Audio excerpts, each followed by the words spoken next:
Well, we had a bit of a pullback this morning, but after a couple of really positive sessions, and of course we saw the Dow closing a little lower last night on the back of mixed data on that front.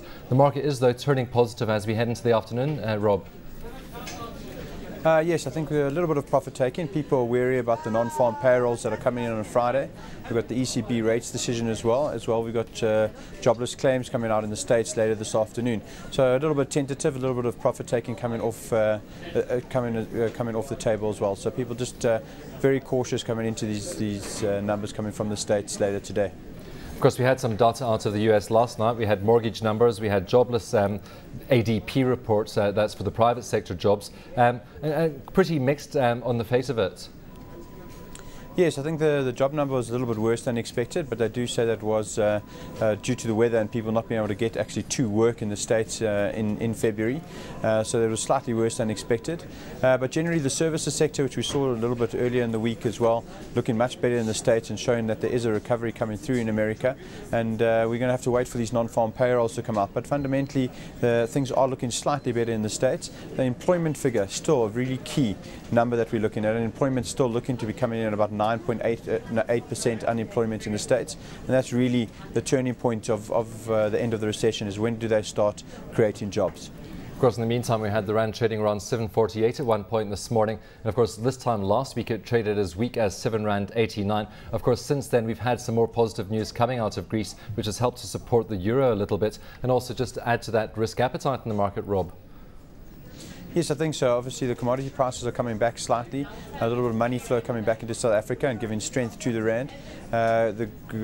Greece has just started its bond issuing of its bonds today. It looks like there's a good take up of those coming through. So euro recovering slightly and the dollar showing a little bit of weakness against that. So the rand has performed very well and performing better than most emerging market currencies as well. So there is risk, there is appetite coming into South Africa for our commodities, definitely.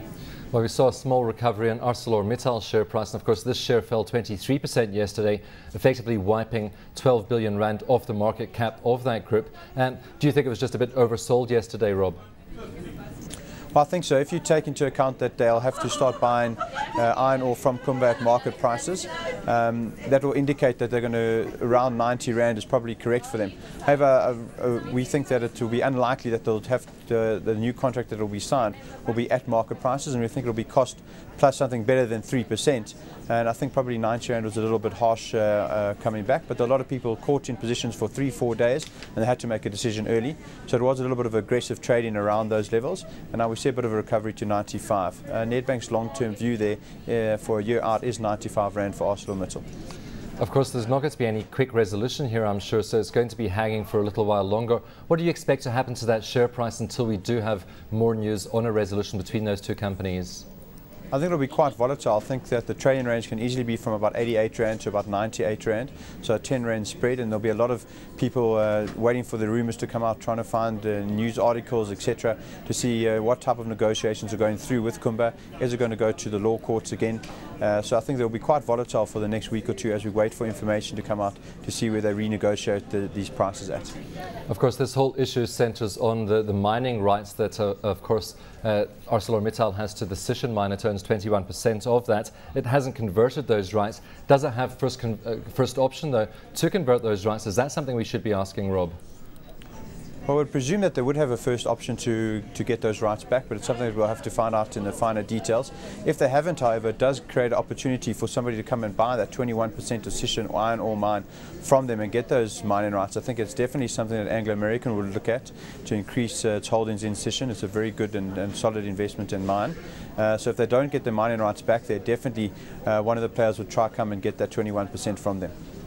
Rob, results out from Standard Bank this morning, really as expected following the trading update from that bank last month, and really in line with what we've seen from the other large banks who reported back so far.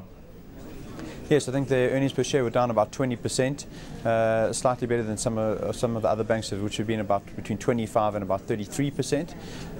The main crux there, they still have a very high level of bad debts coming through, and they said that they haven't seen a peak in non-performing loans yet, which is a slight worry.